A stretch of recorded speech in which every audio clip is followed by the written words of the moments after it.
como es de costumbre, en esta mesa se tiene que debatir. Así que por mi parte, acá le doy la bienvenida a José Luis, buenas noches, y a los compañeros también. Laura, Karsten, a toda la gente, buenas noches. La verdad que sí, hace tiempo que Paraguay la gente se viene preguntando ¿por qué nos casamos con fulano y no con vengano? Bueno, hoy vamos a discutir eso, así que bienvenidos y muchas gracias por atender y recibirnos. Sí, la verdad, hoy vamos a hablar un poco de Taiwán y su situación en el mundo y también su relación con Paraguay. Y para ayudarnos un poco de eso, invitamos a un amigo que creo que sabe, como muy poca gente, investigar hasta encontrar las cosas más difíciles de identificar. Nicolás, ¿cómo estás? Nicolás Moraz, conferencista e investigador. ¿Cómo estamos hoy? ¿Qué tal, Karsten? Muchas gracias por la invitación. Es un placer estar nuevamente aquí con todos ustedes. Bueno, vamos a ver un pequeño material y después entramos ya con más detalles.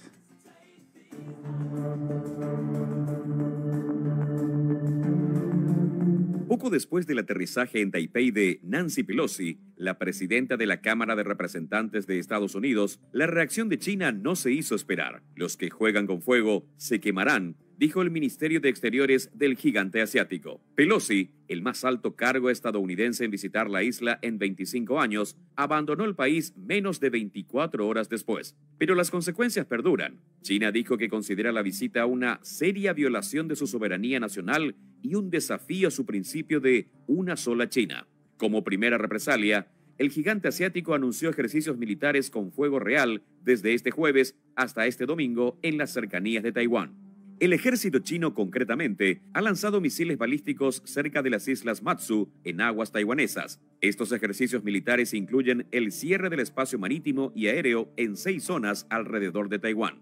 Una de ellas está situada a solo 20 kilómetros de la costa de Kaohsiung, la principal ciudad del sur de la isla. Taipei asegura que monitorea de cerca los ejercicios y que sus fuerzas se preparan para un conflicto, pero que no lo busca. Las autoridades taiwanesas cifran en 11 los misiles balísticos Dongfeng lanzados por las Fuerzas Armadas chinas. China ve a Taiwán como una provincia rebelde que se reunificará con el continente tarde o temprano, con el uso de la fuerza si es necesario. Mientras, Taiwán se ve a sí mismo como un país independiente, gobernado democráticamente. Cabe resaltar que Taiwán se sitúa a unos 120 kilómetros de la costa suroriental de China continental, una zona marítima donde la segunda economía más poderosa del mundo se ha propuesto aumentar su dominio en los últimos años. Concretamente, Taiwán forma parte de lo que especialistas llaman la primera cadena de islas. Los territorios ubicados en esta primera cadena de islas son aliados de Estados Unidos y cruciales para su política exterior. De hecho, para los expertos internacionales, China ha admitido sentirse rodeada desde el punto de vista estratégico.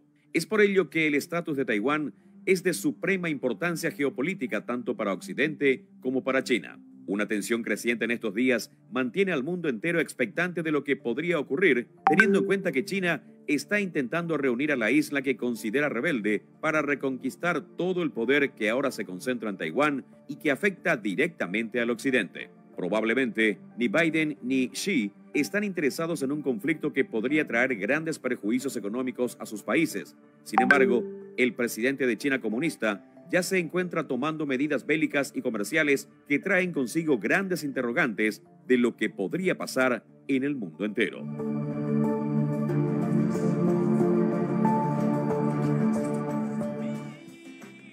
Nicolás, ¿cómo ves el tema? Vos investigaste sobre la visita de Pelosi y creo que la misma Nancy Pelosi, ahora de 82 años, algo está tramando, ¿no? No es que se va de vacaciones a Taiwán, algo debe haber más que estamos viendo. Efectivamente, Karsten. Primero hay que subrayar que Nancy Pelosi se ha ganado, digamos, cierta autonomía en la estructura del Partido Demócrata. Esta mujer que tiene 82 años y es desde el 87 ininterrumpidamente representante por California, ya hace más de una década preside la Cámara de Representantes de Estados Unidos, viajó pese a que desde la Casa Blanca le habían desaconsejado que lo haga. La Casa Blanca y el Pentágono también, ¿no? Efectivamente. Tengamos en cuenta que el nivel de hostilidad había llegado al punto en el cual el Ministerio de Defensa de Xi Jinping elevó una advertencia de que estaban dispuestos a tumbar el avión de Pelosi, un avión de la Fuerza Aérea Norteamericana. Bueno, finalmente no sucedió, pero lo cierto es que el vínculo entre las dos potencias está peor que nunca. Xi Jinping y Biden mantuvieron una llamada 4 días antes de la visita de Pelosi, en la cual Xi Jinping le llegó a decir que los que juegan con fuego van a morirse quemados. O sea, en términos de la diplomacia china, creo que es la afirmación más fuerte de la que se tiene memoria. Deberíamos entender primeramente cuál es la relación que ha tenido Estados Unidos con Taiwán, porque esto es una ruptura frente a la tradición. Porque desde que se estableció la isla de Taiwán, en 1949, huyen millones de refugiados y perseguidos de la revolución comunista de Mao Zedong. De hecho, van escoltados por los últimos 2 millones de tropas del Kuomintang, del partido que gobernaba China antes del golpe comunista. Estados Unidos mantuvo una política llamada ambigüedad estratégica. ¿Por qué ambigüedad estratégica? Porque no querían tomar una postura ni decididamente en contra de la independencia de Taiwán, que empodere a la dictadura comunista, ni tampoco a favor. Nunca reconocieron la independencia oficial de Eso Taiwán. realmente no sabía. Yo pensé que Estados Unidos, Europa, que sí estaban, pero vos me enseñaste que no es cierto. Yo te decía, lo más llamativo de este tema es la actitud de Estados Unidos hacia un país con quien ellos no tienen reconocimiento diplomático, porque tanto las Naciones Unidas, con una fuerte influencia americana, que en su momento fue diferente. La política pendular hizo que hoy Estados Unidos tenga relaciones con China comunista, pero a pesar de eso, te envía señales de este tipo, la que visita, porque a ver, cuando nos dice Nicolás, a pesar que la Casa Blanca y el Pentágono lo desautoriza, creo que ninguna ingenuidad de nadie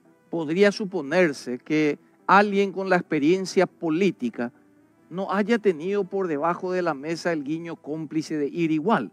Más cuando uno se fija que el portaaviones atómico más importante que vigila las costas es desplazado para darle cobertura durante la visita de americano, me refiero, con toda la parafernalia aérea que eso implicaba para apoyar la visita de Pelosi. Entonces, interesantísimo lo que nos plantea Nicolás. Pero la pregunta fundamental es, si no tenés relaciones con Taiwán diplomáticas formales, ¿qué cuernos le interesa a Estados Unidos? ¿Qué es lo que está defendiendo?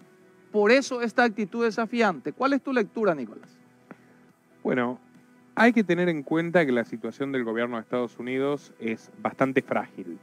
Biden y Harris registran la mayor cifra de impopularidad que ha tenido nunca un gobierno de Estados Unidos. O sea, han perforado el nivel de aceptación del 20 y poco % que tenía George Bush al final de su mandato.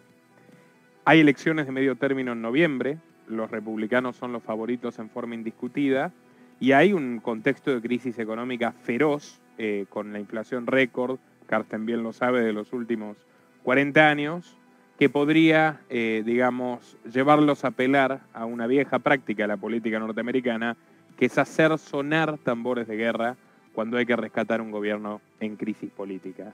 Claramente, la participación de Biden en el conflicto de Ucrania en Europa no ha sido suficiente, lejos de ello, ha sido mal interpretado por buena parte de los ciudadanos norteamericanos que asumen, con buen tino en gran medida, que esto les ha generado una enorme factura por pagar a ellos. Bueno, la cuestión de Taiwán y el conflicto con China es algo mucho más sonoro y mucho más visible. Si la invasión rusa a Ucrania generó una disparada de los precios de alimentos y de energía y problemas económicos en todo el mundo, lo que podría suponer la escalada, no digo la guerra siquiera, la escalada de tensiones entre Estados Unidos y China es completamente devastador. Ante eso, bueno, es una vieja práctica de los políticos norteamericanos, es decir, cuando la gente tiene miedo, se repliega sobre lo conocido y apoya al gobierno de turno. Pero más allá de eso... Pelosi le conocemos mucho tiempo, a lo mejor no es un nombre muy conocido fuera de Estados Unidos, pero si estamos un poco ocupados de la política americana desde mucho tiempo, sabes quién es. Ella no hace nada sin una razón inmediata, no es ninguna tonta, al contrario, y normalmente, creo que puedo decir que normalmente tiene algún efecto secundario monetario, sea para ella o su esposo que se hizo billonario comenzando con muy poco, ¿no? Entonces, todavía no estoy pillando el nexo directo, algo debe haber. No confío en Algo. que solo porque ella tiene 82 años, no sé si va a seguir siendo speaker por su edad ya, pero algo está tramando, algo hay. No entiendo todavía qué es, pero algo hay. Hay un evento, Carsten, que levantó muchas suspicacias, pero que tuvo una cobertura mínima por buena parte de los medios de comunicación. Lo publicó la presidenta de Taiwán, Tsai Ing-wen, en su página de Facebook, y es que en esa acotada jornada de actividades con Nancy Pelosi tuvieron suficiente tiempo para almorzar con Morris Chang. ¿Quién es Morris Chang? El fundador y presidente de la TSMC, que es la principal fábrica de semiconductores del mundo entero. La gran virtud económica de Taiwán, que comenzó con una economía básica y agrícola y actualmente es uno de los países más desarrollados del mundo, que abandonó de hecho el keynesianismo hace muchos años antes que Europa y Estados Unidos y prosperó muchísimo con una política de relativo libre mercado, es que son los campeones indiscutidos de microprocesadores, lo cual es fundamental. Los microprocesadores que se fabrican en Taiwán con semiconductores de la TSMC sirven para los misiles Javelin de Estados Unidos, para todo el entramado informático militar, para toda la industria de Silicon Valley, o sea, todo el mundo depende de lo que produce Taiwán. ¿Qué conversaron en ese almuerzo? Bueno, conversaron sobre la instalación de plantas taiwanesas de esta firma en Estados Unidos. Por primera vez en la historia están pensando en mudar su producción. ¿Por qué? Por el miedo a una inminente invasión china. ¿Qué pasa además con Pelosi? Que tiene negocios personales en disputa. ¿No era que su esposo había comprado recientemente un paquete accionario muy grande de una empresa que depende de esos chips? Exactamente. O sea, obviamente es casualidad. Él obviamente no sabe absolutamente nada que está pasando en la Casa de Representantes, pero el señor Paul es muy bueno en invertir el viernes en una empresa que el lunes recibe subsidio, un contrato estatal muy grande. Tiene muy buena suerte, señor Pelosi. Venimos de un escándalo en el mes de junio porque Paul Pelosi comerció con un paquete de 5 millones en acciones de estas compañías semanas antes de que se apruebe un proyecto, hasta entonces secreto, aprobado y fomentado por Nancy Pelosi, de subsidios billonarios del gobierno federal norteamericano a estas Y compañías. las acciones suben en la bolsa y él duplica su capital por el fin de semana. Exacto. Para explicar un poco el Y ahora su contexto, mujer ¿no? está negociando instalar una planta de estas empresas beneficiarias en Arizona. Por eso es muy importante explicarle a la gente que ve todo este conflicto y que asusta y que tiene una dimensión mundial, cómo hay tantos intereses geopolíticos y económicos. Porque como nos contaba el disparador, históricamente China nunca fue un imperio que invadía. A diferencia de otros imperios, China nunca fue, ya su tamaño siempre era invadido, pero ellos como imperio no eran una empresa, un proyecto agresivo. Por eso Estados Unidos, geopolíticamente le es importante esta pequeña isla, porque forma una muralla con Japón, con Filipinas. Recordemos que Estados Unidos tiene bases militares en Guam, tiene bases militares en toda la zona. ¿Para qué? Para evitar una eventual expansión de China en términos militares. Lo que nos menciona Nicolás además es, pero hay un tema económico. La empresa que nos mencionó, mal calculado en el último año, se estima que vale más de 100.000 millones de dólares. Todo lo que produce Paraguay en un año son 40.000 millones de dólares. Esta empresa el año pasado se evaluó en 100.000 millones de dólares. ¿Qué es lo que produce?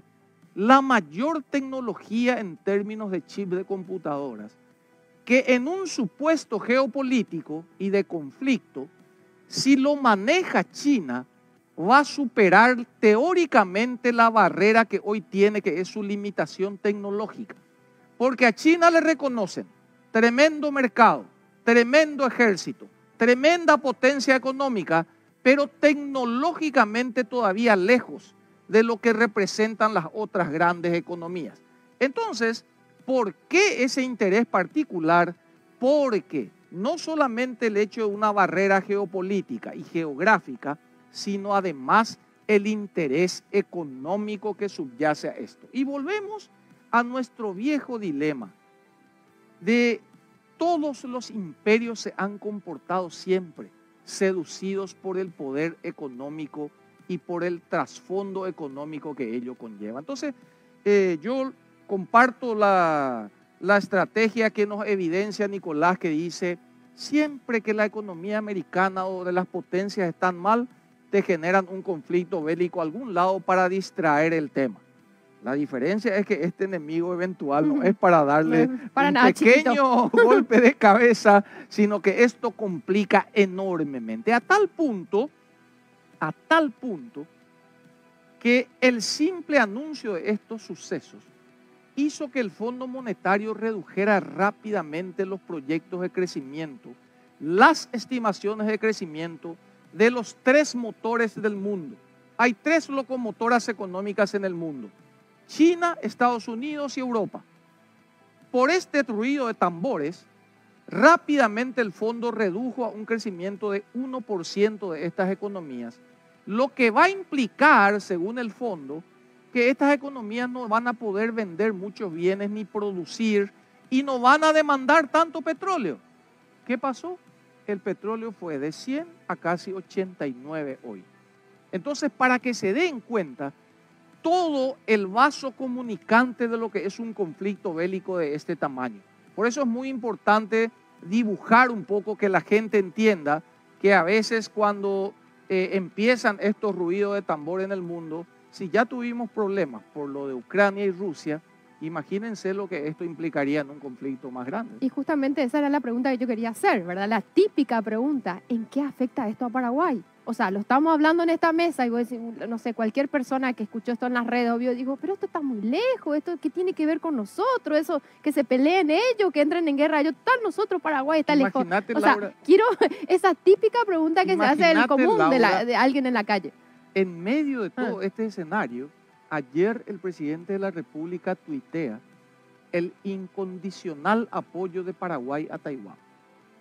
Coincidentemente con la presencia de bancadas importantes del Congreso americano en Paraguay. Entonces, si vos haces una con flecha, apenas 15 países en el mundo reconocen a Taiwán, Laura. Paraguay entre ellos. El único de América del Sur. El único de América. Es más, el resto, por la política agresiva de China económica, le sacó Panamá, le sacó Guatemala, le sacó Costa Rica. Fue con un proceso de absorción y Paraguay se sigue manteniendo. ¿Y por qué? Y ahí hay un punto muy interesante. La gente te dice, no, nosotros no podemos dar la espalda al mercado más importante del mundo. Y yo le quiero contar a la gente que Paraguay importa al año 3.600 millones de dólares que viene a Paraguay en mercaderías y que luego se va en concepto de reexportación. Y viene de China. Y cuando Paraguay exporta toda su soja y toda su carne, que va y se junta en puertos uruguayos y de ahí terminan en el mundo, Noblex, la empresa que más soja compra de Paraguay, es capital chino del Estado de China. Entonces, hace rato que China compra de nosotros y nosotros compramos de ella.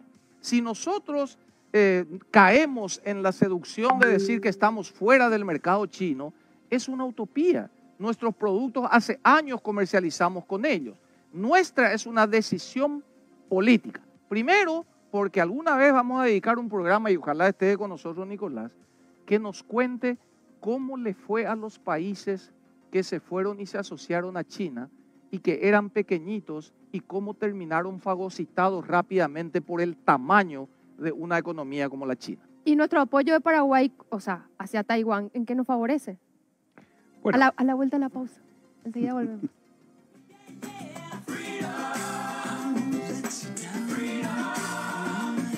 Muy bien, creo que quedó una pregunta pendiente, ¿no es cierto?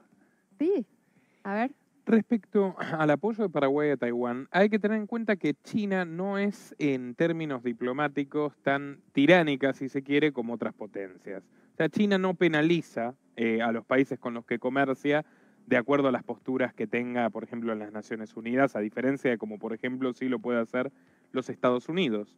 parte del crecimiento inteligente que ha tenido China en estas décadas es que de puertas adentro es claramente un sistema muy autoritario, con un control social inflexible, con persecución a las minorías religiosas, etcétera, pero de puertas afuera se muestra como una potencia amigable, que invierte y desarrolla infraestructuras, obviamente conquistando capacidad estratégica en África, en América Latina, que seduce a través de la billetera y de los mercados.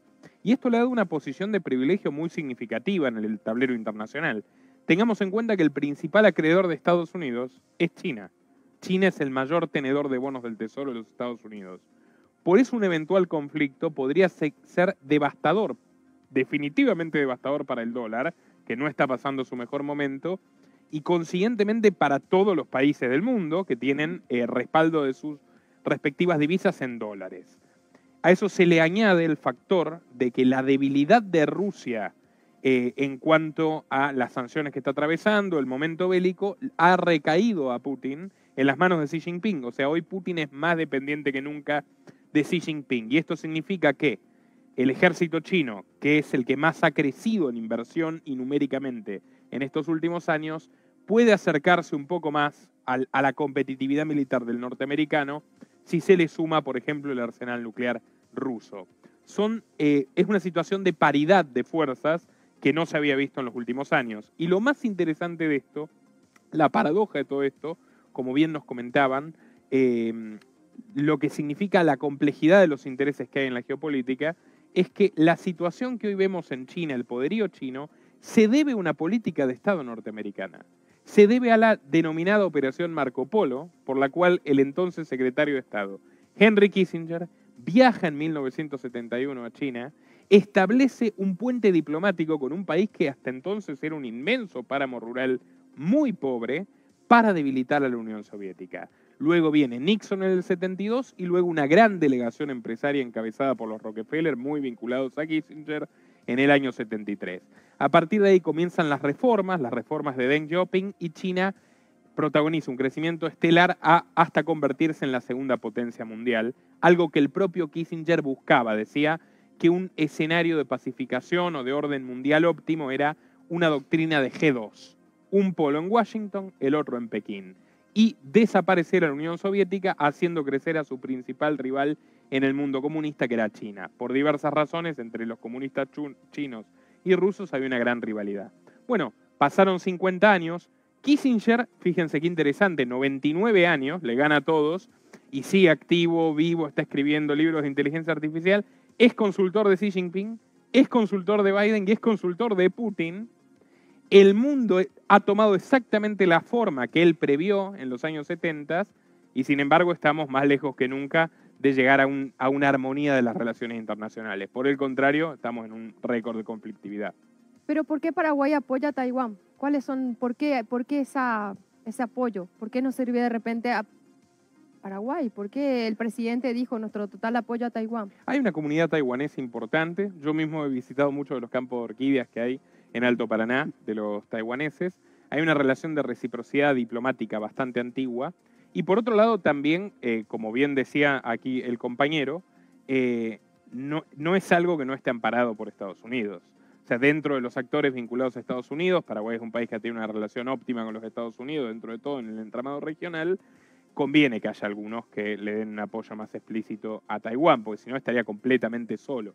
Es parecido en Europa, son poquitos los países que apoyan a Taiwán, pero son países que tienen muy buena relación con Estados Unidos. Estados Unidos no se moja necesariamente en reconocerlo, pero sí favorece que otros países lo hagan. ¿Cómo ves la situación militar, geoestratégica? Si vemos Rusia-Ucrania, para mí, y siempre lo he defendido, que Estados Unidos tenía un papel inmenso en ese conflicto que hoy se está viendo, ¿no?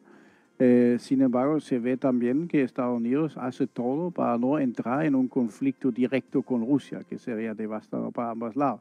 ¿Y qué pasa con China? O sea, tenemos el gobierno quizá más a favor de China de los últimos tantos años. Biden muy a favor de China en toda su carrera, no solamente ahora, también cuando era congresista.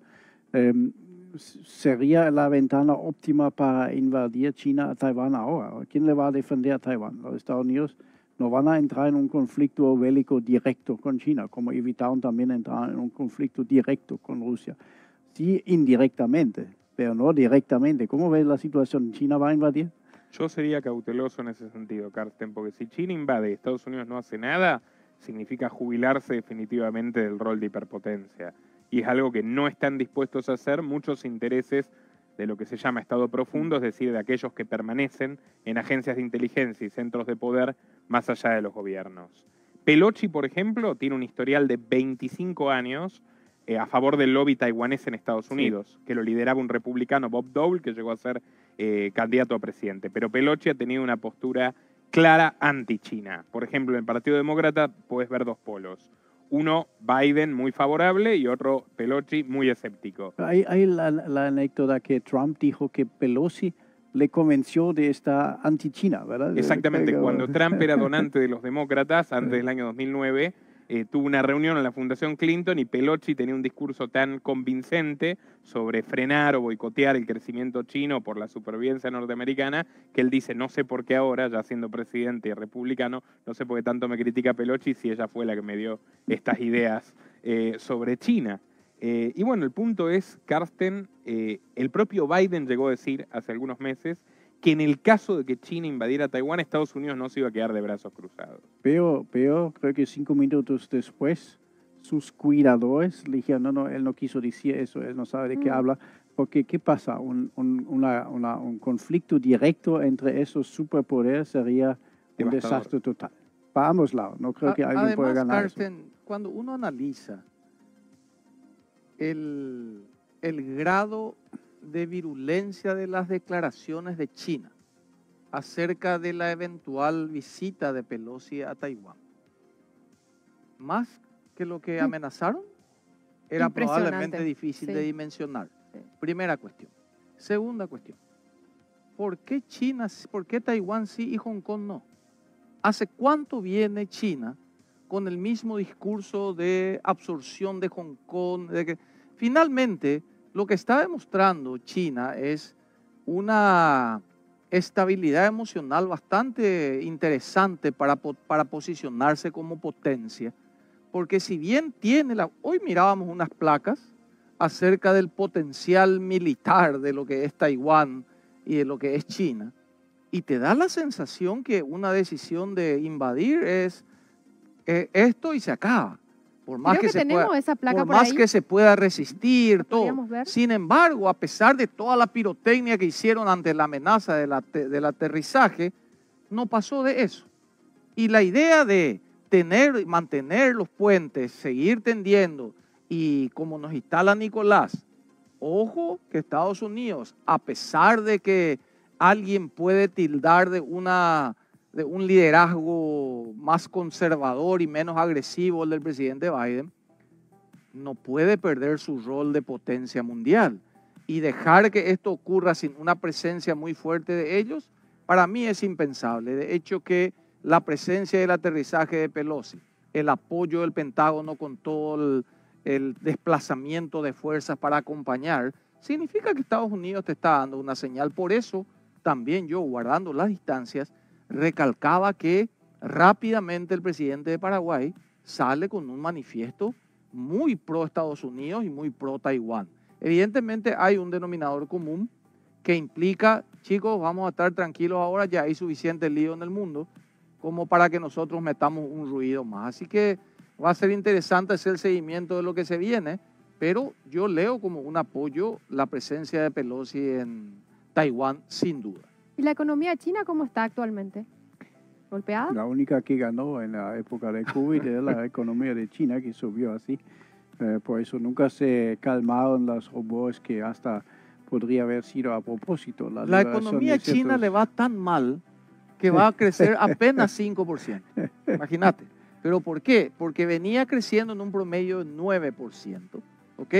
Entonces, 2 o 3 puntos que China, con todo lo que implica en su mercado, bajar 2 puntos va a demandar menos acero en el mundo, va a comprar menos combustible, van a consumir menos alimentos por la demanda, todo mueve toda la estantería mundial. Entonces, cuando el Fondo Monetario te dice la locomotora de China no va a tener la velocidad que se creía, es porque va a mantener entre el 4 al 5% de crecimiento, lejos de sus 9, pero siempre sirviendo de motor a toda la economía. Así que todo eso entra a formar parte de lo que, y cuando nos decían hoy que el grave problema americano, leía una encuesta, 70% de la gente entrevistada en los Estados Unidos no mencionaba al conflicto con China como una preocupación. Ese 70% decía que la inflación y que el estancamiento económico era su preocupación.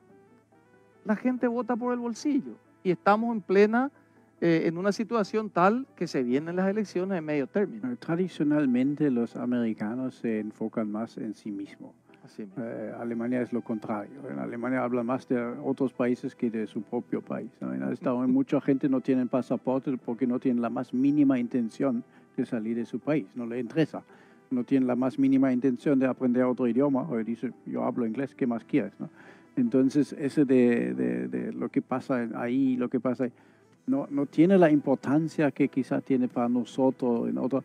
Por eso, como dijiste bien, sí les interesa cuánto cuesta llenar mi tanque, cuánto cuesta comprar fórmula para mi bebé, que por mucho tiempo no había. O sea, la situación en Estados Unidos es horrible.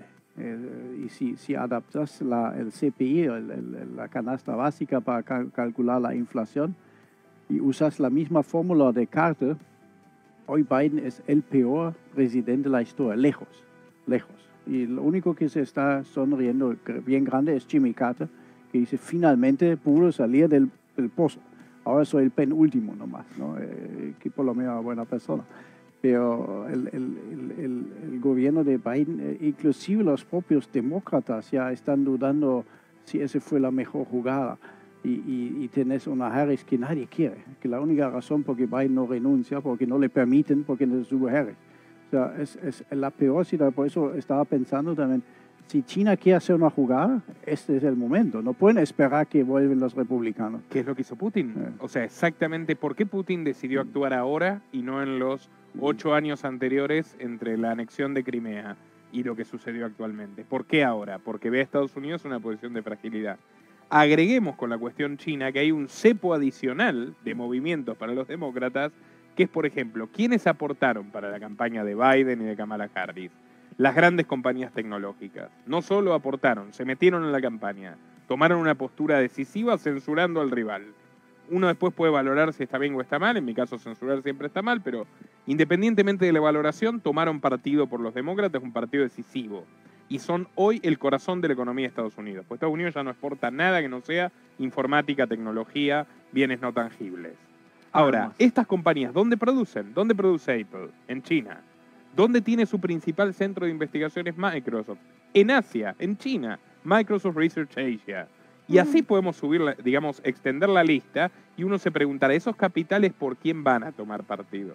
¿Van a tomar partido? De lo que podemos estar completamente seguros es que no van a apoyar un discurso particularmente belicista. Entonces tenemos grupos enfrentados. Los financieros clásicos, como George Soros, tienen una postura fuertemente anti-China. Porque como no lograron entrar a la bolsa de Shanghái con la fuerza que tiene la bolsa de Nueva York, llevan 15 años liderando una cruzada con políticos como Pelosi en contra. Pero los que hoy manejan, por decirlo así, la mayor parte de la torta, que son las tecnológicas, tienen una relación de dependencia mayor con el régimen chino que con cualquier gobierno de Estados Unidos. O sea, realmente Estados Unidos tiene una situación interna que está a un paso, a un error de cálculo de la catástrofe. El secretario de las Naciones Unidas dijo que estamos a un error de cálculo de la guerra nuclear, todavía más pesimista que yo. Pero bueno, por lo pronto yo te diría que estamos a un error de cálculo de la eclosión de Estados Unidos en el rol que ha tenido desde el fin de la Segunda Guerra Mundial. Wow, qué tremendo. Bueno, pausa. Enseguida volvemos.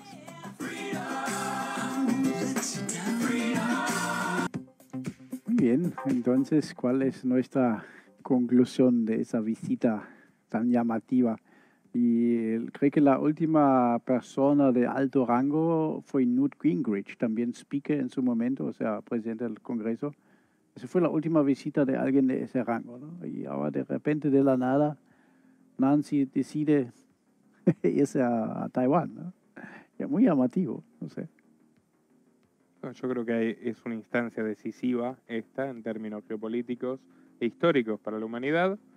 Estamos viviendo un cambio de época. Nunca los cambios se producen en forma radical, sino Cierto. paulatina, pero Cierto. bueno, hay instancias más aceleradas que otras. Yo creo que esta, que comenzó concretamente en el año 2020, es particularmente acelerada y vamos a ver cambiar muchas cosas en la economía mundial, muchas cosas tecnológicamente y muchas cosas en nuestras vidas.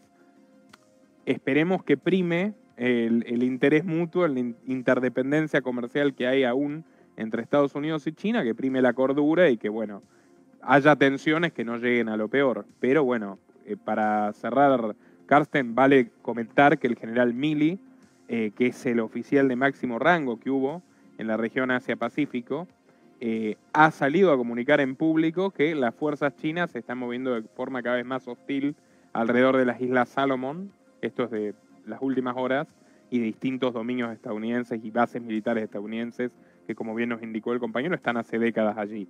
Y la corresponsal de Seguridad Nacional de Fox News comunicó que China tendría el interés de tomar el control del Canal de Panamá, que es otro enclave estratégico norteamericano, sea como sea, añadió. O sea, dando a entender que puede ser vía diplomática, política, o vaya uno a saber hasta qué punto. Así que habrá que observar El detenidamente propio esto. general Milley, que tenía la famosa llamada cuando Trump estaba por salir, le llama a su contraparte china y dice: no te preocupes, si atacamos te aviso, que fue muy discutido en la prensa. O sea, llega casi al nivel de traición, ¿no? Y si cree que si un republicano era presidente, ya no iba a ser general del Joint Chief of Staff. Pero, Ahora, lo que es interesante de instalar también y aprovechar la lectura de Nicolás, cuando uno ve las señales de Estados Unidos retirándose de Afganistán y dice, che, pero, ¿qué pasa? ¿Debilidad? ¿Se acabó el tema de ser la potencia mundial? Con estos roces permanentes, con la actitud de Rusia, en tu lectura, Nicolás, ¿hace falta siempre un policía a nivel internacional? ¿Un gendarme que trate de mantener el orden? No, yo no creo que haya falta un mundo unipolar con un gendarme, una policía del mundo, pero los que sí creen que hace falta es toda la, digamos, la burocracia política y corporativa que el propio Eisenhower denominó como el complejo militar industrial, que sostenía que era la mayor amenaza a la democracia estadounidense. Eisenhower decía, no son los comunistas, sino las personas que han hecho su negocio, su trayectoria personal a partir de la guerra. Y tenemos que ver que, bueno, todavía ahí hay mucho poder, muchos intereses y mucha gente que ha demostrado en repetidas ocasiones que prefiere ver al mundo arder que una paz donde salgan mal parados. Recién lo decía Carsten en referencia a Pelosi, gente que pone siempre por encima el interés pecuniario o el interés político cortoplacista personal que incluso la supervivencia de la humanidad. Así que lo que yo creo que hay en juego es eso, y no en vano, muy inteligente tu pregunta, no en vano Putin esperó la retirada de Afganistán también para actuar. Cuando Biden tomó la decisión, parecía que era un mundo donde el petróleo iba a importar cada vez menos, porque la transición energética, la Agenda 2030, etcétera, y de repente Putin hizo la jugada maestra con Estados Unidos ya fuera de Medio Oriente, y el precio del petróleo hasta hace poco con este tema subió bastante, el gas subió bastante y cobró una relevancia estratégica la cuestión de la energía. El tema de la geopolítica es que donde se deja un vacío otro lo ocupa, y esta es la gran batalla de hoy. la retirada primero de Afganistán fue un proyecto también de Trump. Trump quiso salir de Afganistán con la excepción que él iba a dejar una base militar importante, y Biden no lo hizo. Biden retiró primero los militares y después los civiles. Y la pregunta clave, ¿quién hoy manda en Afganistán? No son los talibanes, son los amigos de Xi Jinping, porque China hoy es más dominante en esa zona, y creo que algunos hablan también de la nueva ruta de seda. China no hace nada tampoco al azar. O sea, son gente primero muy paciente, ese casi te pone nervioso que tanta paciencia tienen, y todo lo que hacen tiene algún sentido, como el ajedrez. Entonces, como dije en varias ocasiones, Biden se benefició demasiado de China, y creo que hoy día no hay la más mínima duda. Hace poco vendió parte de la reserva estratégica de petróleo a una empresa china. No será que se está ayudando un poco al dominio chino. Y puede ser, no nos olvidemos que Hunter, O sea, yo sé su que es hijo una pintoresco, provocación muy fuerte, pero ¿será que el caballo de Troya entró a la Casa Blanca? La semana anterior, Carsten, nos fijábamos en un video de la comandante del Comando Sur de los Estados Unidos, en la que raramente una militar tan explícitamente mencionaba que China está jugando al ajedrez en Latinoamérica y que ellos se han percatado de la necesidad de la presencia más fuerte de Estados Unidos en Latinoamérica. Y uno ve visitas de parlamentarios a un país como Paraguay, inversiones en una tremenda embajada en Paraguay, menciones a líderes en estos países a los que se los premia o se los castiga.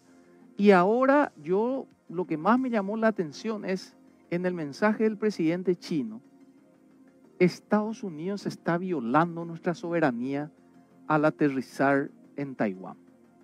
Y lo hace 3 días antes y redobla la apuesta y enardece con su anuncio y morirán quemados. Y aún así se mantiene la política de aterrizar en Taiwán, brindar un apoyo tácito o explícito.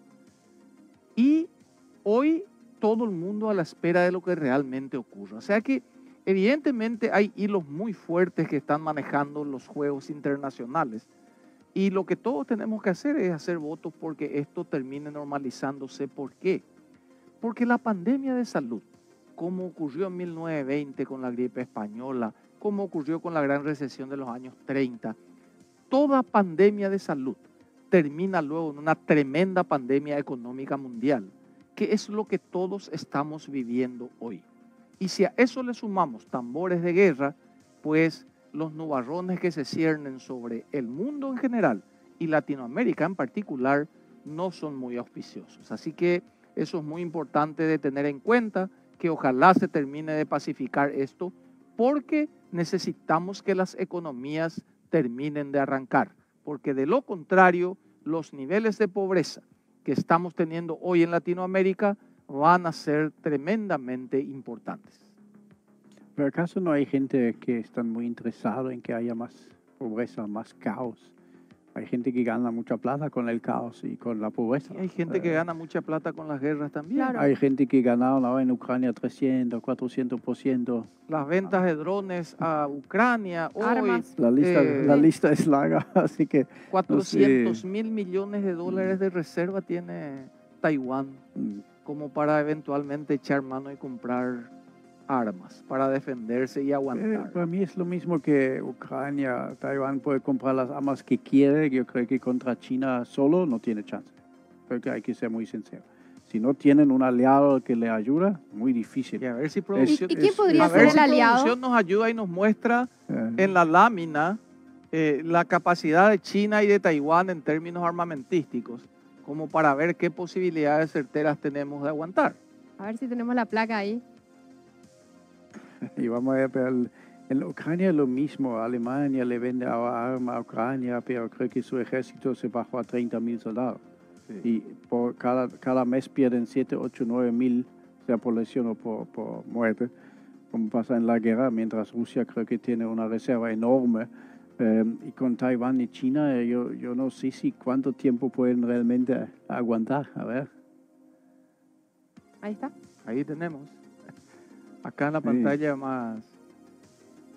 A ver, realmente son números que asustan, ¿no? Cuando uno se fija, no hay manera de comparar ni en términos logísticos lo que implicaría, pero igual, la misma proyección había en términos de Ucrania y Rusia.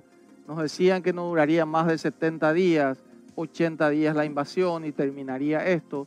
Sin embargo, hoy tenemos no hay visos de resolución inmediata.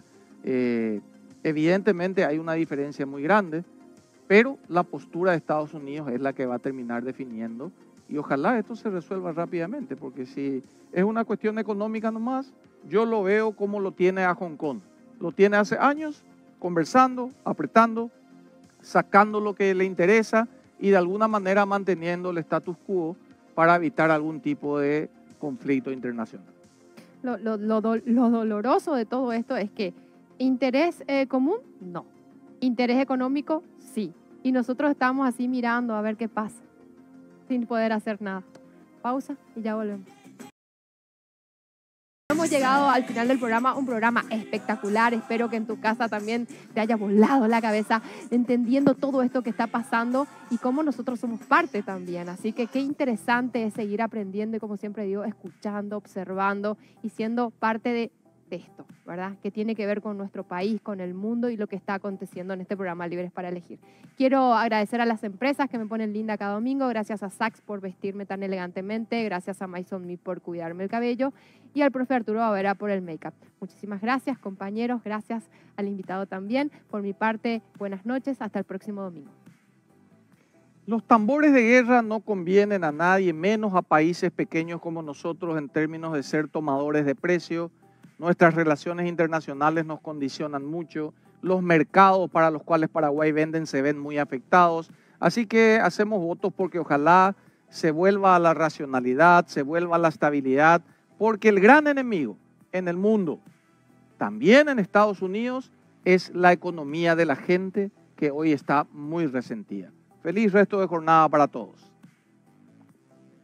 Bueno, en mi caso me gustaría enfatizar en qué medida los empresarios, los hacedores, los verdaderos comerciantes, los productores, los trabajadores hacen un mundo más armónico y los políticos lo deshacen en virtud de intereses predatorios de suma cero, de que pierde el otro para ganar yo. Creo que evidenciamos con toda esta conversación, que me quedó ahí comentar algunas cuestiones sobre los sobornos en diamantes recibidos por Hunter Biden y la familia Biden de billonarios chinos, pero bueno, evidenciamos en esta conversación hasta qué punto vivimos en una lucha entre el bien y el mal. Y en el bien están los defensores de la libertad, de la propiedad privada y de la armonía entre las naciones, y en el mal los que ganan con la guerra, con la opresión y con los regímenes totalitarios. Así que esa era mi reflexión final. Muchas gracias por la invitación y a todos por este diálogo tan interesante. Sí, muy un programa interesante, sabíamos luego que iba a ser muy interesante. Lo que aprendí es que los jugadores grandes no hacen nada al azar, siempre están muy bien calculadas las jugadas, cuando mueven una pieza saben por qué, y muchas veces nos cuesta entender qué hay detrás, pero sí, siempre hay algo detrás. Nuestro trabajo depende de tu apoyo. Para que siga siendo posible, realiza tu aporte desde tan solo $3 por mes a través de Patreon, en los enlaces que figuran en la descripción o en el comentario fijado. También podés hacerlo vía Bitcoin o desde la opción Unirte de YouTube. Y si estás en Argentina, elegí el medio de pago de tu preferencia a través de Mercado Pago. Quienes nos apoyen en Patreon a partir de $5 mensuales tendrán acceso a análisis, entrevistas, conferencias y documentales exclusivos. También tenemos opciones para sponsors. Así que publicita con nosotros a través de patreon.com/Nicolás Moraz.